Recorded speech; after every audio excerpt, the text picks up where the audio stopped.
qual tinha as suas coisas particulares, por exemplo, as parcelas de terreno particulares. Depois havia um sistema que era o que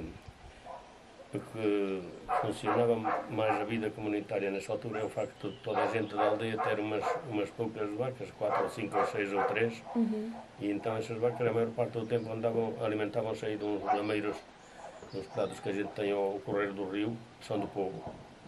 Então, na altura de muito trabalho na ceifa do cereal, as vacas de todo o povo andavam lá adiante nestes tais lameiros. Ia um vizinho a guardar, as vacas todas, escusavam todos perder o dia para ir a guardar. Iam 2 vizinhos com elas, 1 ou 2, às vezes ia 1, outras vezes iam 2, conforme. E depois estava lá o dia todo, regressavam à noite, na altura da ceifa do cereal até nem regressavam, dormiam lá, a vacada toda dormia lá. Iam, por outro dia iam outro novo boieiro, que nós chamávamos o outro vizinho, ia substituir o que lá estava, passou lá a noitada com os animais, ou 2, no caso, nessa altura eram 2 vizinhos, ficavam lá a dormir aí, juntamente onde dormiam as vacas todas. Depois, no outro dia, apareciam lá os outros 2 a substituir aqueles vinham embora, ficavam lá os outros 2 e então o resto do pessoal andava por aí a ceifar centeio, tudo isto a 5 km de comprimento, e assim a largura, pouco menos, era aquela montanha do outro lado, e ainda há outra por lado lá que nem se avista daqui, do outro lado daquela, era tudo ceifado e lavrado com os animais. E ainda considero que ainda era mais trabalhosa a vida das mulheres na altura, além de nós, era um trabalho muito duro, mas a dona da casa, então, digo mais. Ficava em casa, por exemplo, a minha mãe. E com a minha mãe, todas as outras donas da casa. De manhã, logo cedo, a regar aí um bocado de qualquer coisa, um feijão ou uma horta e tal. A acomodar um bezerro ou os porquitos, toda a gente tinha porcos em casa. E depois tratar do almoço para ir a levar a essa distância que eu digo, de 4 km. Com um cesto de comida deste lado, uma panela de sopa deste. Outro saquinho às costas de mais coisas, porque uma grande parte das coisas levávamos logo de manhã, aquilo que era mais de seco, tipo merendas. Mas o que era de comida, era com ele aqui a levar o almoço daqui a 4 km, com cesto bom de comida deste lado, a panela de sopa deste outro, mais um saco às costas com mais quantas coisas. Depois chegava lá e ainda ajudava a ceifar, enquanto... Ainda pouco cedo, ainda vamos ceifar mais um pouco. Era uma vida muito dura. Era isso quem levava a que houvesse a vida da aldeia, na altura se tornasse assim, como nós dizíamos, e dizia toda a gente, de sistema comunitário. E depois tínhamos um touro também, que era também do povo todo.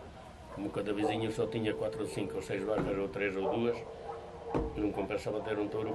Um vizinho ter um touro não fazia sentido, então o touro era do povo todo, compravam por todos um touro, depois quando já não dava bem, já não prestava, trocava-se por outro, vendia-se aquele, ia-se buscar outro de novo, lá no posto de Miranda do Douro, tinha que ser dessa raça de Miranda do Douro, aqui as vacas trabalhavam muito bem dessa raça de Miranda do Douro, eram muito boas para o trabalho e para a carne também, e criavam muito bem. Com conclusão, quando aquele touro já não dava, íamos buscar outro, a um posto que tem lá, um posto zootécnico. Depois havia um vizinho que se prontificava a cuidar do animal todo o ano, dar-lhe de comer, pronto, como se fosse um animal dos dele. Tratava do touro como se fosse um animal dele. E esse vizinho que fazia este trabalho estava livre dos trabalhos do povo. Quando havia trabalhos assim, um dia de conselho, que nós chamávamos conselho, um dia de reunir o povo para qualquer trabalho, pronto, esse fulano que cuidava do touro estava livre. Então, estava a fazer a chamada, os que não estavam então, lá ia a faltinha no dito tala, que era a tala que nós chamávamos isto, era um risquinho destes que eram ou meio litro ou 1 litro, dependia, às vezes o mordomo podia dizer que podia ser 1 litro ou meio, ele é que dava as ordens e é que sabia. Se o tempo era muito, era 1 litro mesmo, senão por vezes era outro tipo de faltas. E porquê que umas é a cruz e outras são o Este cruz era o cântaro, salvo erro. E este outro era meio cântaro, este Y, meio cântaro. E havia um outro, que é este o almude são 2 cântaros, mas já raramente acontecia, eram multas muito pesadas só quando havia uma coisa fora do vulgar. Meio cântaro era este círculo aqui, e o almude é que era um círculo completo à vara, também para o almude. Então, quanto a esta vara, como digo, era assim, respeitante às multas. Mas havia outra que era feita no próprio dia, que era a tal da eleição dos 2 mordomos. Iam deixar o comando àqueles 2 para dar lugar aos outros 2 que iam ser eleitos naquele dia, no dia 1 de janeiro de cada ano. Depois, reuniu o Conselho no dia da eleição, no dia 1 de janeiro, e só os 2 mordomos que estavam para largar o comando é que se separavam do resto do grupo do Conselho. O Conselho estava aqui todo reunido e eles separavam-se assim uns passos para ir para outro canto, iam chamando um a um, pela ordem de chamada que começava numa ponta do povo, que o Benedito, por exemplo, que morava aqui em cima do moinho, aqui em cima. Benedito, sim, está aí a votar. Só os 2 mordomos é que tinham conhecimento de quem votava em quem.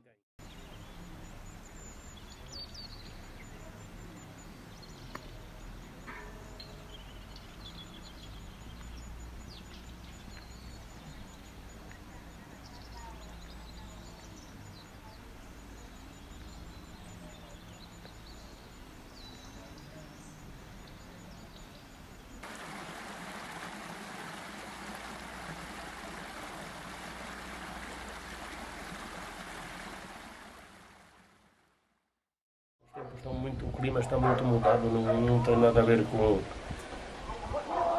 aqueles anos de antigamente. Eu lembro-me quando andava naquela escolinha de haver uma nevada aí de 1 metro de altura, mas a durar para aí a 15 dias ou mais. Tínhamos que fazer uns carreiros para ir dar de comer aos animais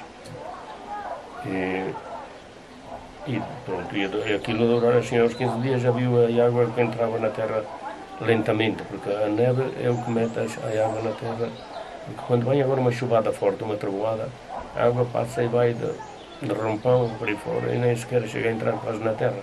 Estes ribeiros aqui, qualquer um destes ribeiros, este e aquele lá adiante, dava para moer perfeitamente um moinho nessa altura, quando caíam umas nevadas boas. Agora não, eu já não me lembro de quando não caiu uma nevada. Já começou a deixar de haver assim esse sistema. E até os anos 90 e tal, ou por aí, perto de 2000, mas nem chegou aos 2000. A partir daí já não... A partir daí toda a gente depois, a gente ia ficando uns mais velhos e tal, a juventude foi indo embora. Já foi embora. Não para fora, para a imigração clandestina, mesmo quando foi da imigração clandestina não houve... Emigraram 2 ou 3 famílias, são os que ainda se mantêm por alguma gente dessas famílias que migraram aí pelos anos 60, clandestinamente. Sim. Mas de resto, a imigração daqui da aldeia foi mais a nível nacional.